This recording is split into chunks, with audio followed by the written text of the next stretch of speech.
I'd like to say good afternoon, first of all, and thank you so much for coming out. I'm Paul Riddick, member of the Norfolk City Council, and this gentleman? 30 seconds. Sir. 30 seconds, okay. Take your time. I'll go back, yeah.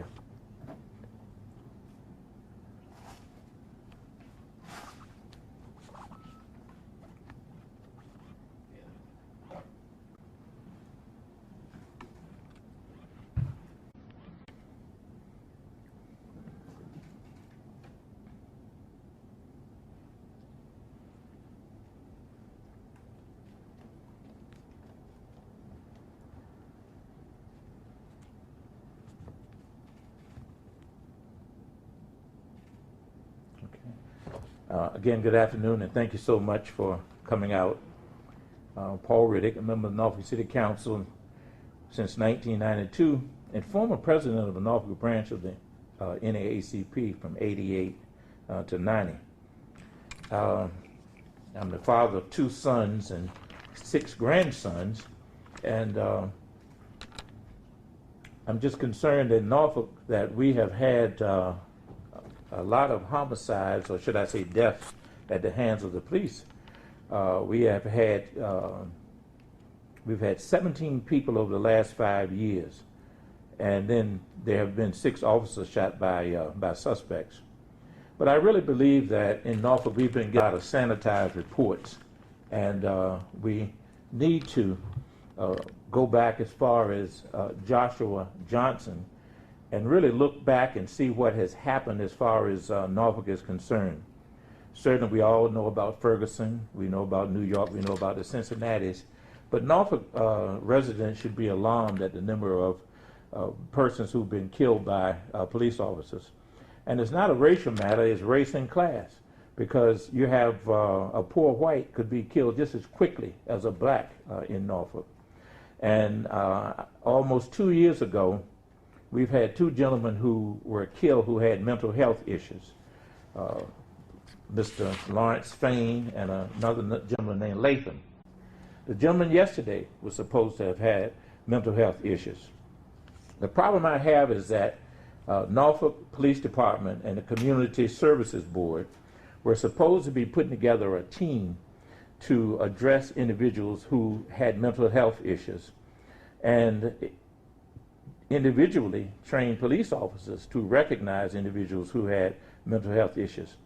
And they are failing us as a city because the police department and the Community Services Board are not living up to what they promised to do.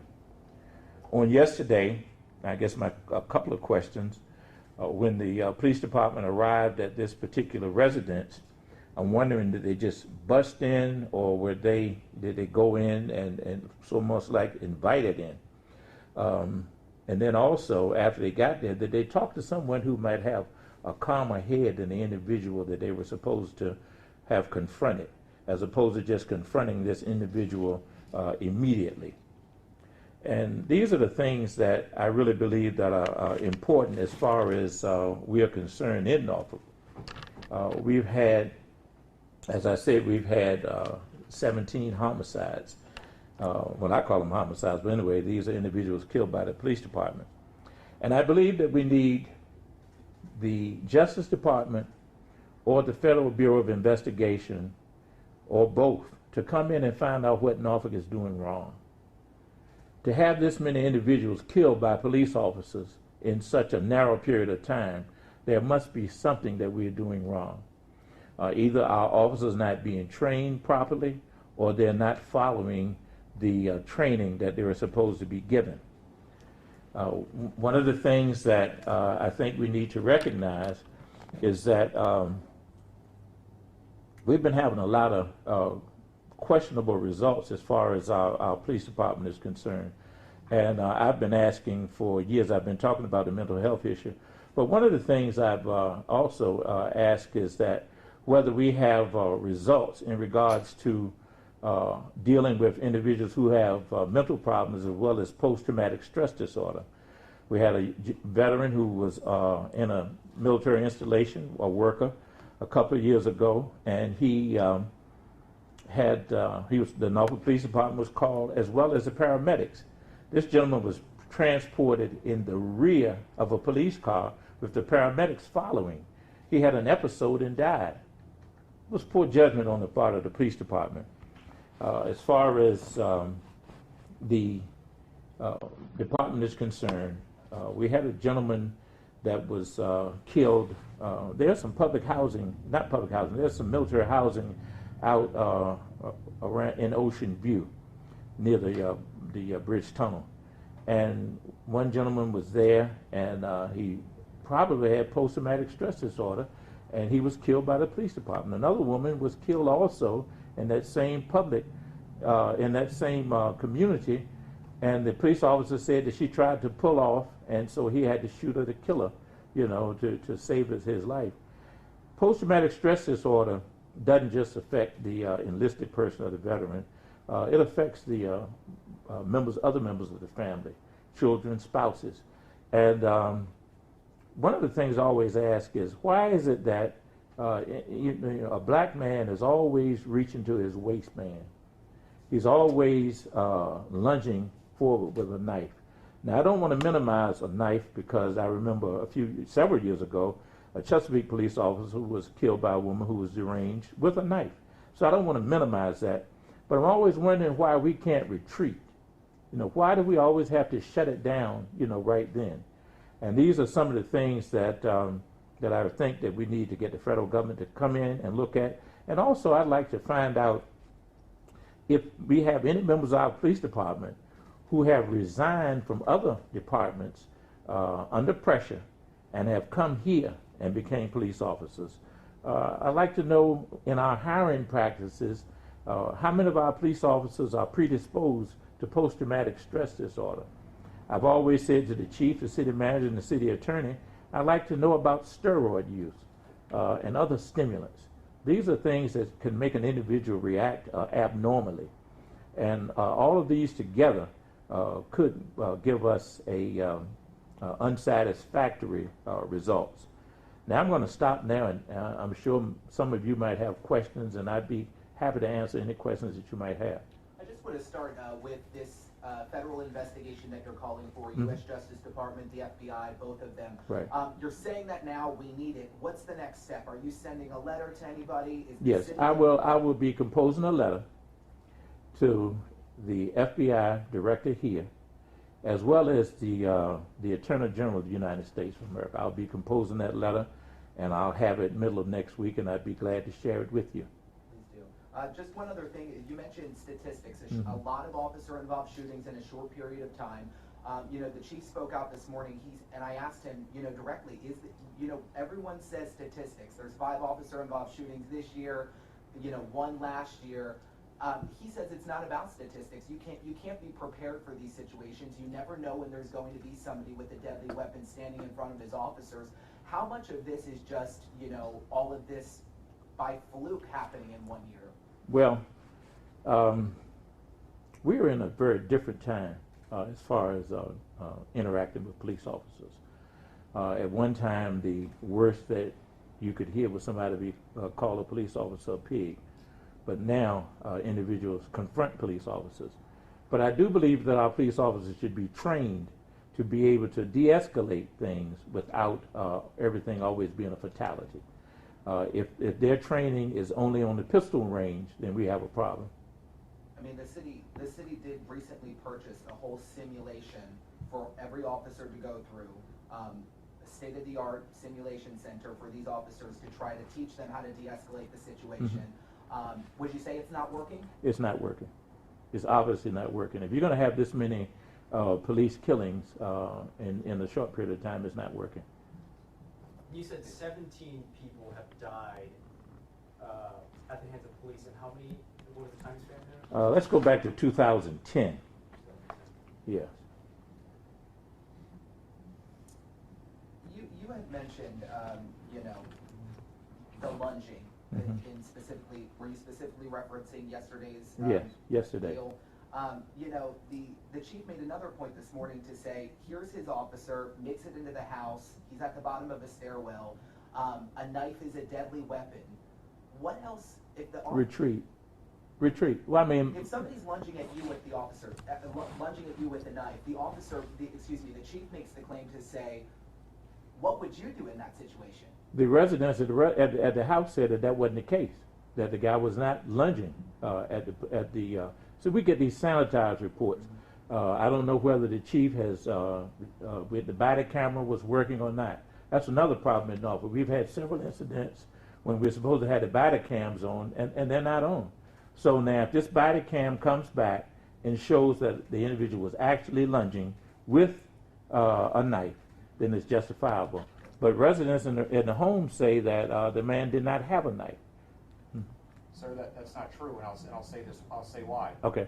A family member of the person that was killed last night admitted on camera that the gentleman jumped down the steps towards the police officers With a knife. And they claimed he was unarmed. Right. However, it has come out that he was armed. Mm-hmm. What's the police officer supposed to do? I think we can retreat.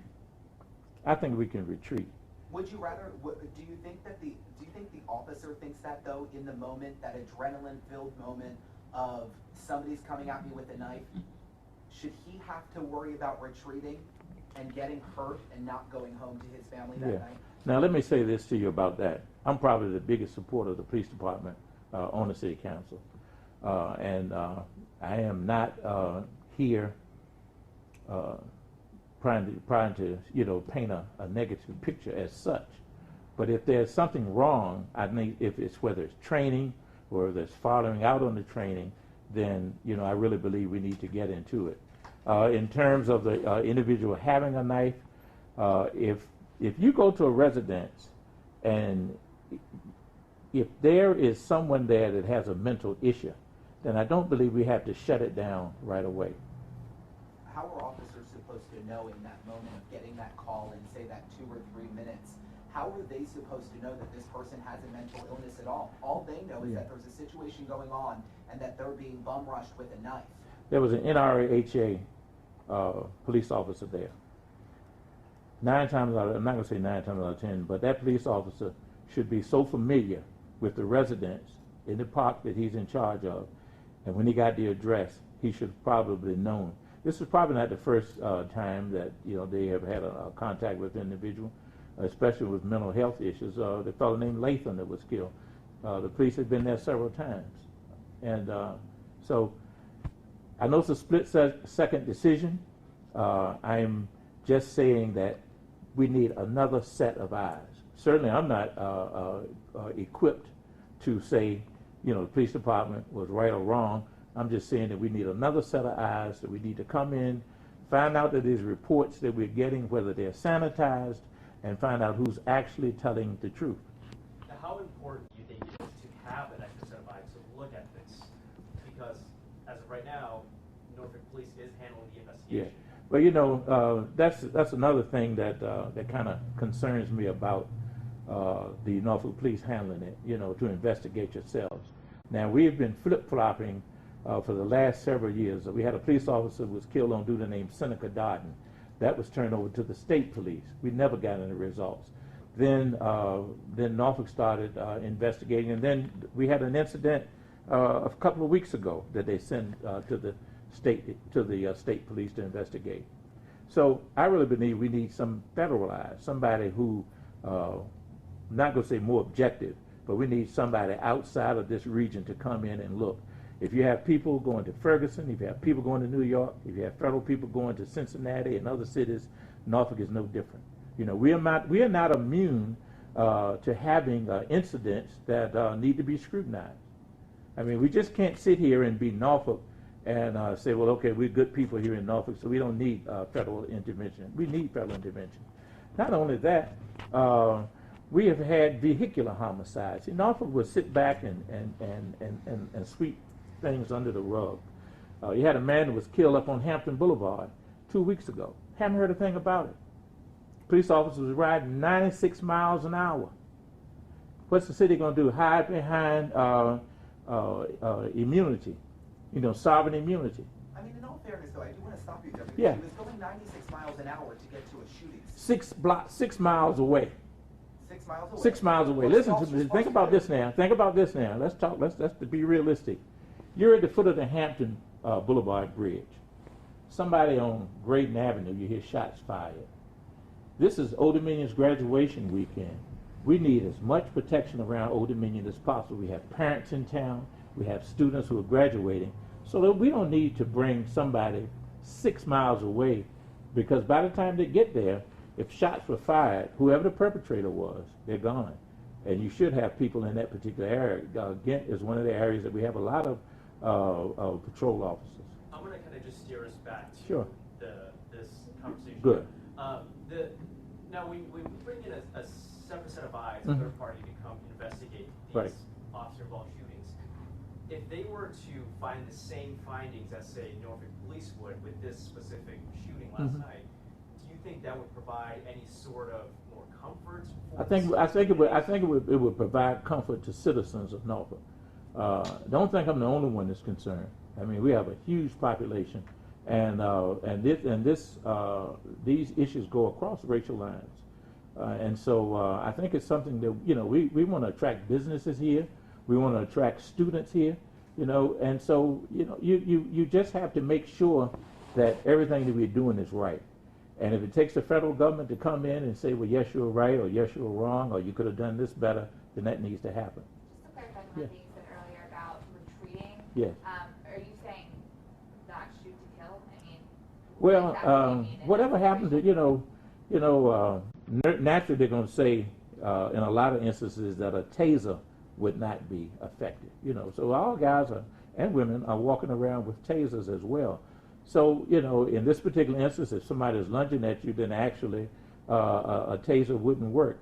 But, what kind of knife was it? How long was it? Was it a pocket knife? Was it a kitchen knife? Or just what was it? It was a kitchen knife, It was, probably it was, about a, 8 inches. it was a pretty good sized knife. Mm-hmm. Yeah. What's the police officer supposed to do when someone who's clearly not in his right mind going after you with a knife? Well, sir, what would you do if somebody in their right mind would come after you with a gun? What would you do? Where we make our mistake is that if you go to a residence and you're dealing with somebody that has mental health issues, then you're supposed to have a mental health team that should have been close by.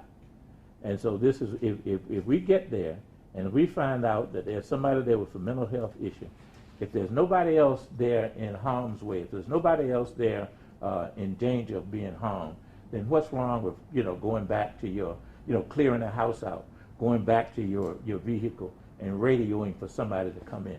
Now, as I said earlier, I don't minimize a knife, because it was a sad incident that happened in Chesapeake several years ago, where a Chesapeake police officer was killed by a woman who was obviously deranged and cut him and killed him. So I don't minimize that. But I'm just saying that sometimes we can do things differently. We don't have to go in there and shut it down right away all the time. That program you were talking about with Norfolk Police and your community team, how long ago was that discussion? Did that take place, do you think? Now, which one was that? The one about creating some kind of database to identify the mentally ill? Oh, heck, we've been talking about that. Been talking about it for 10 years. Okay. But I would say in the last 3 years, the head of the Community Services Board and the police department were supposed to have put together a program and a team to address issues like this. Is that to identify people in Norfolk with mental? Not to identify, but let's say, for instance, if you have a sort of a database, let's say, for instance, a fellow named Latham, who the police department, knew had mental issues. So if you go to that house, you should recognize, or whoever the dispatcher is should, be able to recognize, and the officer could just sit there and here's what I'm talking about. If there's somebody inside imminent danger, then you have to react. But if nobody is there with imminent danger, what's wrong with the officer just sitting there waiting to a professional, somebody who's training, to come by and talk the person out? And we've had too many of these where we have individuals with mental issues, and that instead of the police department waiting for a training team, they go and shut it down, and it ends in a death. Did last night's incident happen in your ward? Oh, yes. How much of these crimes that you're looking at have happened in your ward? Probably about 4. 4 out of 10? Yeah. Or 4 out of 10? Latham was in another ward. Lawrence Fain was in my ward. Joshua Johnson that wasn't my ward. That was in, right in the middle a business district. Sum up the feelings of the people in your ward right now when it comes to not just officer-involved shootings, but crime in general. Sum up the feelings of the people in your ward right now, if you could, with their concern over crime and shootings and homicides, Right. officer-involved shootings. How are they feeling? They're feeling badly. Let me say this to you.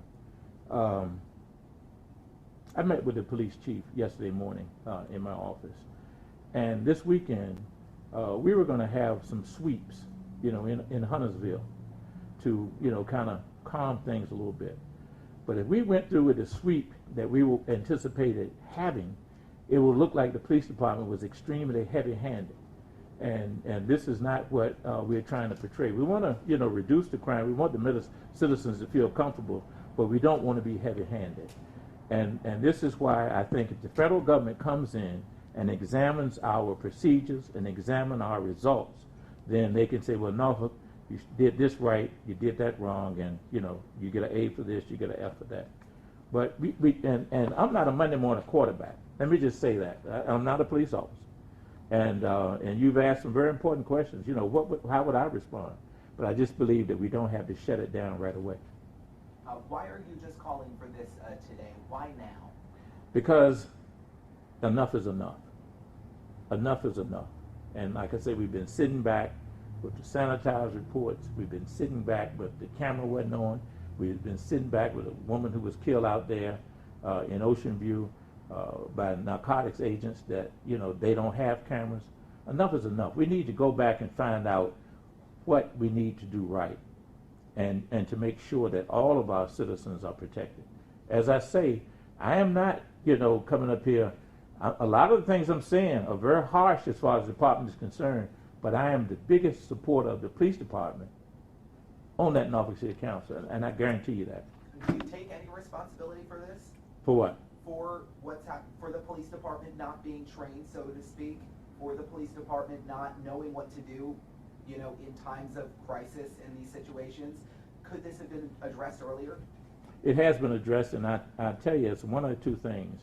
Either the officers are not following the training, or they are not supporting the police chief as they should. And that's it. I don't know what it is, but they are not following the training they should have. Corporal Ray did mention last night that the Tidewater Gardens community has been very receptive to the police presence out there, and she said it's a shame because we have made a lot of progress in this area, and this kind of sets us back a little bit. Different wording than that, but that's essentially what she said. Do you feel that they've made progress out there? I believe they've made progress out there, but there are incidents like this if it comes in regards to mental health, and if you're not doing what you're supposed to do as a organization, then that just kills everything that you've done. And because don't think that these officers, Norfolk Police Department, will be looked at the same way, starting tomorrow or even today. And these are youngsters, this is youngsters, and they look at the news and they see youngsters killed all over the country, and the summer's not here yet. And so just don't think that Norfolk is always going to be submissive, for lack of a better term. It's going to get to a boiling point, and if we don't take care of it, and if we don't do it properly, and if we don't let our citizens and our youngsters know that we want to do the best that we can do, then it's going to be an issue. You brought up a lot of really good questions to us when you first started, or throughout this whole talk. You brought up some really good points and a lot of really good questions. You met with the police chief yesterday. Are you going to meet with the police chief again to bring up these questions? Because you're asking us, you're not asking the police chief. I'm not are you going to look at the video? Is he going to show City Council the video? Because I believe they've done that in the past. Really? And yeah, I don't know if if the chief is going to show the video. If he shows it, he shouldn't just show it to the City Council. Everybody should see it. Everybody should see it. I don't plan to have a meeting with the manager or the chief in regards to this. I met with the chief yesterday in regards to Huntersville and other areas, and so I don't need to meet with him about this. I don't need to meet with the manager about this. I think we just need to go right to the federal government and see what they say. They can say, well, Norfolk, we don't think you need a review, or Norfolk, you do need a review.